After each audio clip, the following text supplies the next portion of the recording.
The Jak and Daxter series seems to hold a fond place in gamers' hearts, as it was Naughty Dog's spiritual successor to the Crash Bandicoot series, and aimed to create an open-world game with an interesting narrative to encapsulate players. And according to reviews, it seems that Jak and Daxter did just that, as it boasted 90% of both game rankings and Metacritic. But does Jak and Daxter still have the charm it had 12 years ago, or is it just an outdated platformer from gaming past? The game opens with our titular heroes on Misty Island, which Sage Samuels has forbidden them from going to. Why? Who knows, maybe because of the infestation of frogmen. Anyway, while there, Jak and Daxter spot two figures plotting with a group of lurkers to attack the main island. Apparently that's not enough to scare them off though, as they continue to look around. So while Jak and Daxter are fucking around with their canister of Kool-Aid, a lurker spots them. Jak is able to defeat the lurker, however while doing so, Daxter is knocked into a pool of dark eco and transformed. When they return to the village, Samus tells them that the only way to transform Daxter back is to seek assistance from the Dark Eco Stage Gull. As Jak and Daxter make their way to find the Dark Eco Stage, they discover that the Blue Sage and Red Sage have been kidnapped. They later find out that the Sages were kidnapped by none other than the Dark Eco Stage Gull and his sister Maya, who want to flood the world with Dark Eco. Jak and Daxter eventually make their way to Gull and Maya's citadel, where they discover that Samus has also been captured. Apparently no one thought to guard him, even though the Red Sage and Blue Sage had been kidnapped. Even though they should have seen this coming. Anyway, Jak and Daxter free the Sages, and wait, who the fuck is this guy? Apparently there's a fourth Sage that hasn't been mentioned at all up until this point. Okay then, Jak and Daxter free the Sages, and with their help are able to stop Gull and Maya's machine from destroying the Dark Eco silo by trapping them inside. Now, the story isn't really anything to write home about, but I suppose the more interesting thing about it is that there is a story. What I mean by this is that usually platformers aren't known for their stories, as games like Mario usually give maybe 2 minutes of exposition at the beginning to give you some sort of motivation. And for the most part, this was the norm, and in many ways it still is. But Jak and Daxter at least tries to make an effort by creating a narrative as well as some characters with personality. Another thing that's interesting about Jak and Daxter is that the game is virtually seamless. The game doesn't really have any load times, as you can pretty much just walk between areas without having to wait for a loading screen. There are a few canned animations where it's pretty obvious that the game is loading, but they're few and far between. Obviously more and more games are doing this today as technology advances, but considering that this game came out soon after PlayStation 2's launch, it's pretty impressive. There's one thing in the game that I don't understand the purpose of, and that's the day and night cycle. Usually when the game's environment changes from day to night, there's a reason for it, but in Jak and Daxter it seemed to be purely cosmetic. It's not like certain quests were only available at night or anything like that, so I can't really understand the purpose for it in the game. I mean, I guess it's cool that it's in there, and maybe Naughty Dog put it in there to make the world seem more alive or whatever. But if they're not going to do anything with it, I feel like it could have been omitted. Even though the story and world were pretty progressive as far as platformers go, the gameplay is pretty mediocre. For the most part, the game is a collect-a-thon, as you're tasked with collecting a certain number of power cells before you can advance the story and unlock new areas. And you usually do this by collecting precursor orbs, which you can trade for power cells, or by collecting scout flies in each area, where you can get a power cell for collecting all 7. Speaking of precursor orbs, why does everybody want so many precursor orbs for their power cells? Everybody in the game either wants 90 or 120 orbs for one power cell. What's the purpose of these orbs? Are they a form of currency or something? Because it seems like the only thing I can buy with these orbs are power cells. So what are the other people doing with them?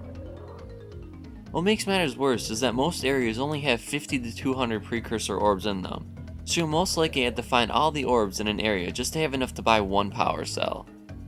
I mean, does no one realize that the world is in danger? Now is not the time to be a dick about giving up your power cells.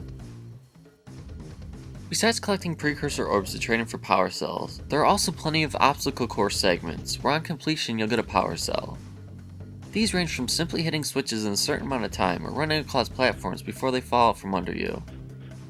One of the things I noticed was that a lot of the missions, or whatever you want to call them, require you to complete them within a certain time or else you'll have to start them all over again. This isn't new, as a lot of platformers usually have 1 or 2 levels that are time-based, but considering that about half of the quests require to race through them, it became incredibly frustrating and annoying. For one, the time segments were ridiculously short, as they barely give you enough time to get through a section unless you did it perfectly. Second, the checkpoints for these segments sucked. They were usually right at the start of where the mission was, so even if there was a spot where there was a break, it didn't matter. One fuck up and it was back to the beginning. And because of this, it led me to rushing a lot of times because I was so sick and tired of doing the same fucking platforming segments over and over again. But of course, by rushing, I continued to mess up and have to start back at the beginning. This was probably my biggest issue with the game, as the game forced you to rush through areas, which led to me making mistakes, and in turn led to frustration about restarting from the beginning of the level, which then resulted in me making more mistakes. It just really sucked out any of the fun I might have had while playing the game, because of how unforgiving a lot of the platforming segments were. Of course, the controls of the game certainly didn't help matters. Sometimes it just felt like the controls didn't register, as in a few cases when I tried to double jump, Jak just wouldn't do it, which led to me falling into a pit. The game also expects you to use the roll in order to jump over large pits, but if you don't do it at just the right spot, you'll end up rolling right into the pit.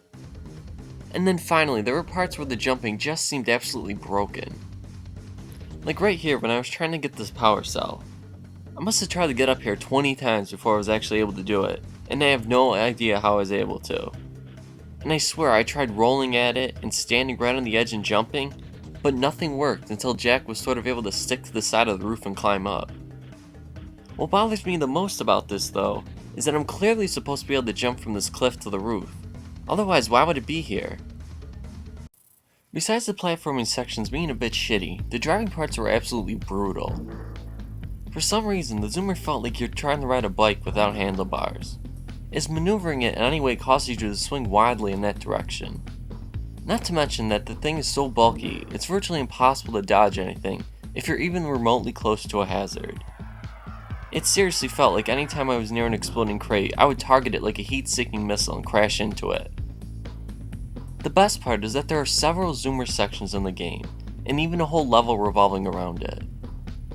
Considering the zoomer was such a large part of the game, you would think the controls would have been a little more fine-tuned. The combat in the game is also pretty bland and boring. For one, Jak in the beginning of the game is the same as Jak at the end of the game, as he doesn't unlock any new abilities or attacks at any point. There are different colored eco powers Jak can use, but you're exposed to them early on and the abilities they bestow are temporary. Not to mention that there are only 3 different types of eco, and the powers they give you are pretty lame. Blue eco lets you activate some panels and unlock doors. Red eco increases your strength, letting you break open boxes you normally can't break, and yellow eco lets you shoot projectiles. There are a few sections that make use of the eco powers, but I felt that the eco powers were never used in a unique way that made them seem necessary to the overall gameplay. It just seemed like they were another way to force a time limit on what you were doing. Besides that, regular combat is terrible. Every time I went to attack an enemy, I always got hit. It just seemed like my hitbox was large compared to theirs, and most enemies took more than one hit to kill. Jak's attacks also seem to have very noticeable delay on them, making it difficult to hit enemies consecutively without taking damage. The enemies in this game are also huge dicks, as they like to guard the edges you need to climb up on, and like to hunt you down if they see you. I especially like the level where these little snow goblins spawn infinitely, because that's sure as fuck not annoying. But the main problem I have with the combat doesn't actually have to do with the combat at all, it has to deal with your health. Jak has 3 life segments, and every time you get hit, he loses one, and the only way to heal him is to pick up green eco. Now you're probably wondering, what's the problem with that? Well, the problem is that Jak needs to collect 50 green eco pieces just to fill 1 life segment. Now this is probably one of the dumbest concepts I've ever seen. I mean, it's not like collecting 50 pieces extends your life or completely heals you, it just fills 1 segment. Most of the time you'll probably be killed before you're lucky enough to refill 1 bar, so what's the point?